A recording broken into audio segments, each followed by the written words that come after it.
Hey guys, today we're meeting two sisters that are partnering their way to wealth. And they're trying to make about 50 to 60 from this house.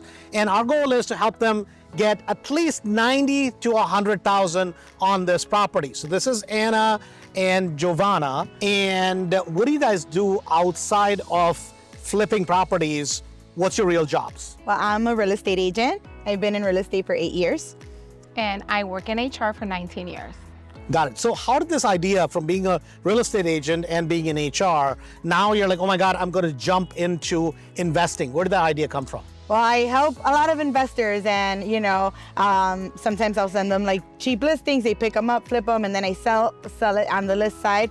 And I just see how much money they're making. And I'm like, man, I'm helping other people become wealthy. And I'm just, I'm just the list agent. And then I also had a friend that joined Mastery and she's had incredible success. So that was also something that gave me that final push that I needed. So how did you talk her into it? So good point, because she actually talked me into it. So one of my best friends and my sister, they were both coming to the 3-day. They were super excited. I saw their excitement. I'm like, okay, I need to join this excitement, especially because they're very close to me and I spend so much time with them.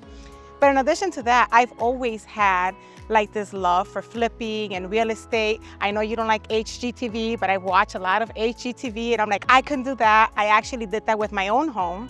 So here we are today, and I'm excited for what the future has to bring. Great. Let's go inside and let's see if we can really jack up their back-end profit numbers. Let's go. So guys, we're inside. This is Berwyn, beautiful bungalow. And first of all, she is the lender on the deal. It's Miss Rebecca. So Miss Rebecca, how did you meet them? Well, I decided, I was in Mastery for a few years now, and I decided that I was going to go to the newest class and meet some of the new people coming in because I wanted to be a private money lender for the first time.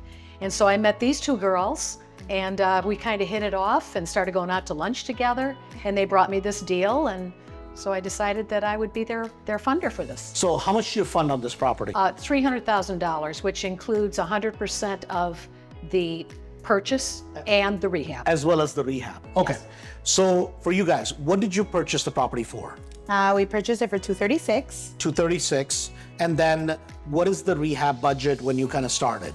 $60,000. $60,000. Okay, so let's kind of walk through the house, and as we walk through the house, we'll kind of go through room by room. So basically, when we look at an exterior of the property, any work needed on the outside of the property? Very minor work, just a little bit of tuck pointing in some areas, some painting the chip paint that's outside just so that we can make it FHA friendly, but the exterior is pretty intact. Got it. And then you are going to touch up the garage. Yes. The garage roof needs to be changed. Yes. The house roof is good. And then how about the siding? The siding, we're gonna just change it as well, just because it's really... So the garage siding as well as the roof is going to get changed. And the windows. Okay. And the windows. And the windows, okay. Then as we get inside, I mean, beautiful hardwood floors. I see in some of the places, in some of the bedrooms, you took out the carpet. Correct. Right? There was carpet. And in this particular area, you guys were thinking about maybe touching the wood or doing something with it, right? And my point was, it doesn't make any sense, right? It's nice, large openings, so there's no reason to touch it. You just basically, today, kind of the white is the way to go. So you just sand it a little bit, lightly sand it, and then just put a coat of paint on the whole thing and just turn it white and be done with it. Beautiful. Right? And then it keeps a little bit of the history of the home as well. Exactly. Now, as we go kind of in the bathroom, the bathroom is going to be completely gut rehabbed, brand new bathroom. And then we're going to get in the kitchen. This is one of those things, KBB, kitchen, bedroom, baths. This is something that will really get you a return on the money. So here, you guys decided to take this wall out. Why did you do that? To have a bigger kitchen. This used to be an enclosed porch. And with today's market, people want larger kitchen spaces. The enclosed porch doesn't really add that much value. And I think that makes perfect sense, right? Because the house becomes huge. Yeah. Right? Bedrooms are big sized. I mean, this is just absolutely massive and gives it a huge kind of appeal in terms of suddenly you go from kind of here, the kitchen is tight, the breakfast nook would be really tight, but now you have space for an island. So there is a problem with this kitchen. There is. Right? And what is the problem for the audience, and why is that a problem? So the biggest problem we have here is wall space. we currently don't have enough walls to bring in a dishwasher. So it's a little funky layout per se, just because we have the windows in place. So we're thinking about covering them up. Okay, so maybe cover one window up, right?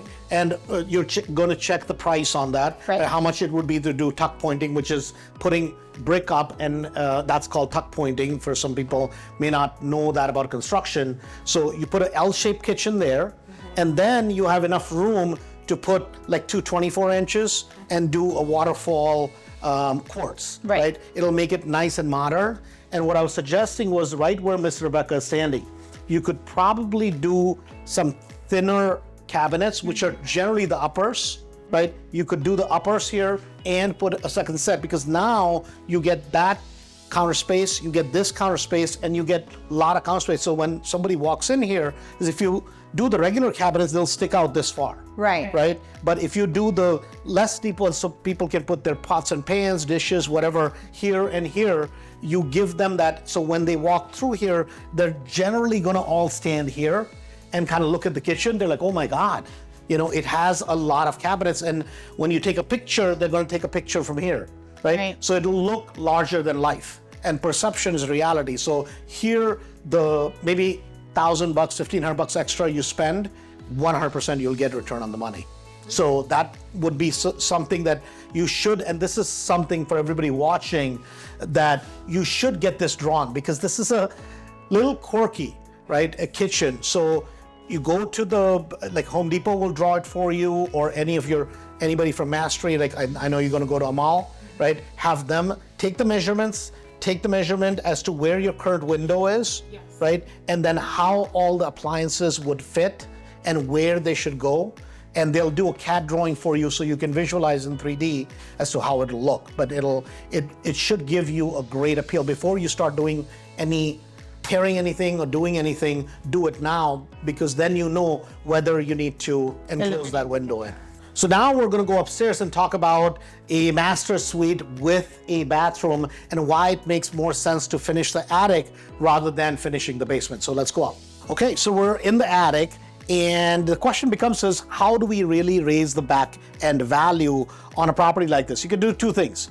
You could finish the attic, or you could finish the basement. A lot of times people will go finish the basement, but if you finish the basement, let's just say you put $10,000, $15,000 into it, are you really going to get a big back end value on that end? So you're an agent, right?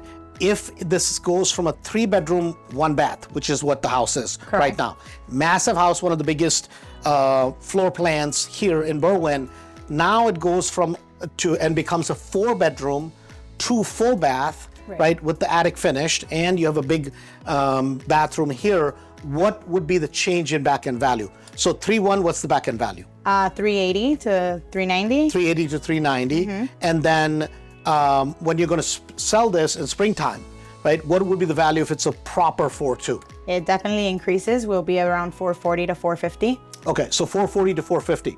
So, and having a finished basement versus unfinished basement, how much value change do you think you're going to have? It doesn't make that much of a difference. Right, it's a desirable feature, which is like, who doesn't like nice finished basement? You can put a, theater, whatever people like to do in the basement, right?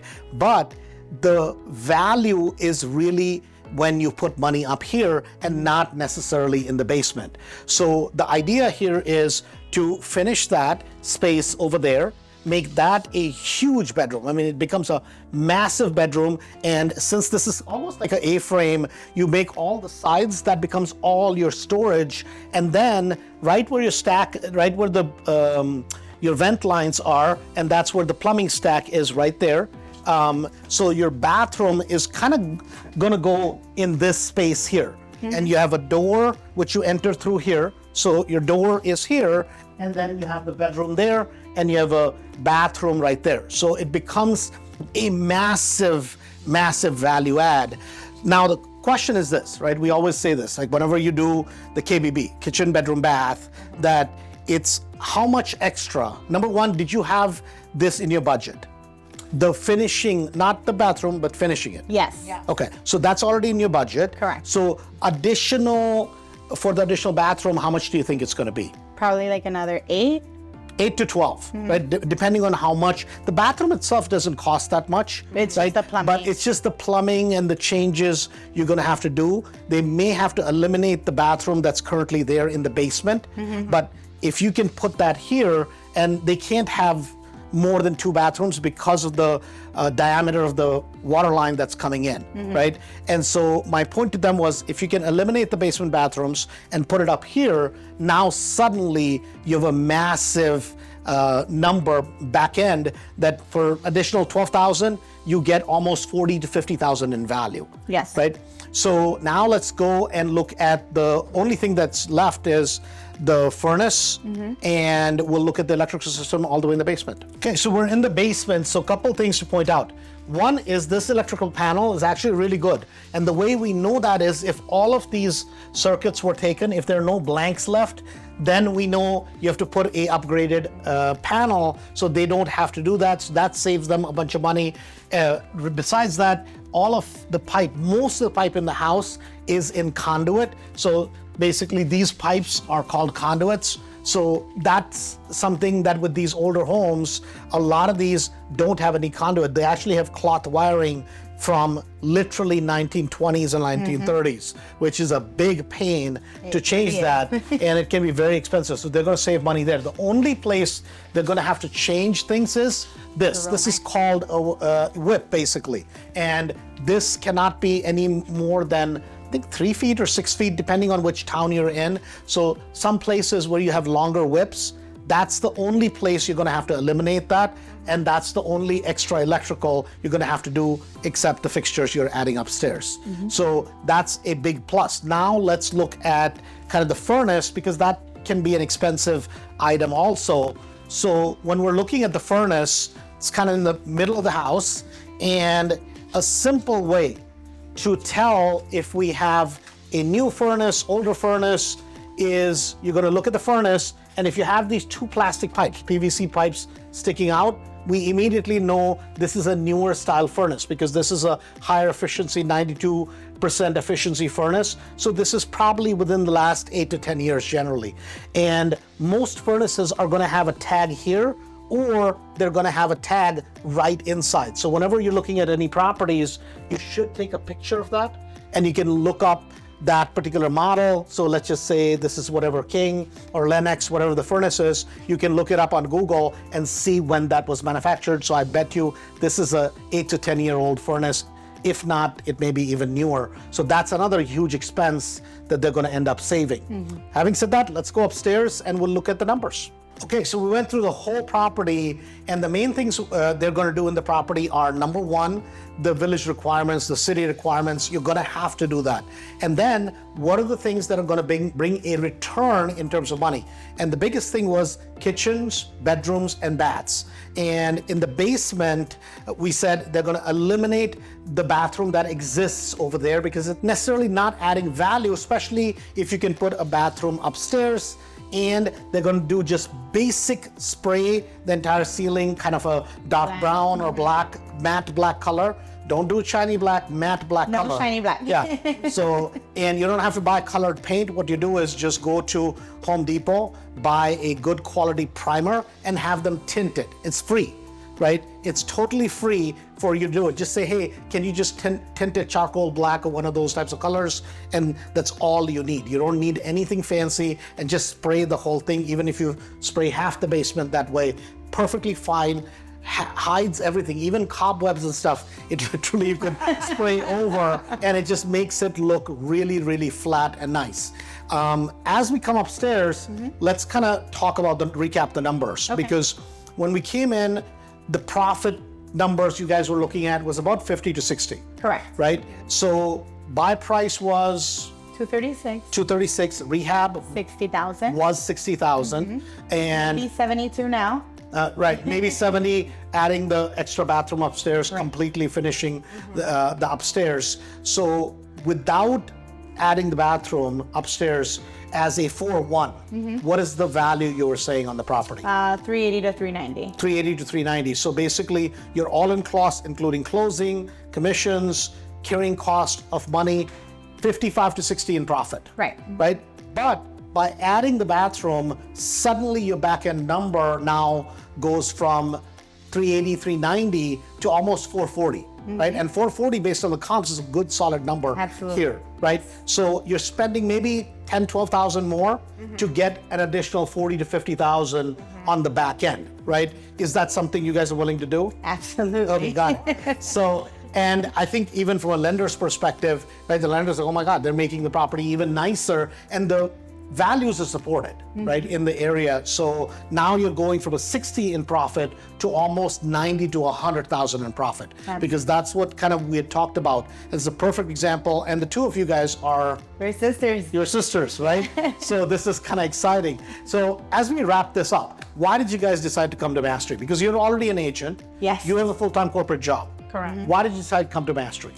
So my mentee actually joined Mastery, and I saw her. She's a newer agent. Okay, oh, a newer agent. Yeah, she was Okay, a newer got it. agent, so I mentor her with Got it. real estate. Real with estate side. Okay, contracts, makes sense. all that other stuff. So it's like she was running her transactions through me, and I was like, yeah, Liz, what's happening? Where are you getting all this money from? Did you win the lotto? And she's like, there's private money in Mastery. You should come. I really like it. And that's why we came to the 3-day, and we said, let's do it. Let's jump all in, and here we are. Rest is history. So what's the goal for you guys? Because clearly this is a short-term goal, which is this is going to make you money. Absolutely. It's not necessarily going to build wealth for the long term. So is it like that 2 flips, 1 rental formula? That's exactly what we're trying to do, is just to build a little bit more capital, so that, we can continue to buy more doors and actually keep those. Got it. And who does what, right? Because you guys are sisters. Do you handle certain parts of the equation and she handles certain other parts? Yeah, so I do all of the real estate stuff. My sister handles all the paperwork with the lenders, and that's pretty much how we're partnering with this. It's like I am handling what I already know. And we were able to get this home. There was over 30 offers on it. Right. So you're like, yes, I know. And I bring more of the analytical people experience Got it. to the table, and making sure that we stay on budget, that the numbers make sense, and make sure that we continue to be profitable. It makes perfect sense. And this couldn't be, you couldn't ask for a better deal, right? Who would you rather partner with? With your own family, in this case, 2 sisters, right? And so it's kind of helping each other and growing together. Absolutely. So for everybody, guys, a lot of people have theories. We have properties. So if you want to be next and you want properties, go to andrewhomesrealestate.com or join us at the upcoming conference that we have, or join us online in any of the weekly meetings that we do. Thank you. Have a good day.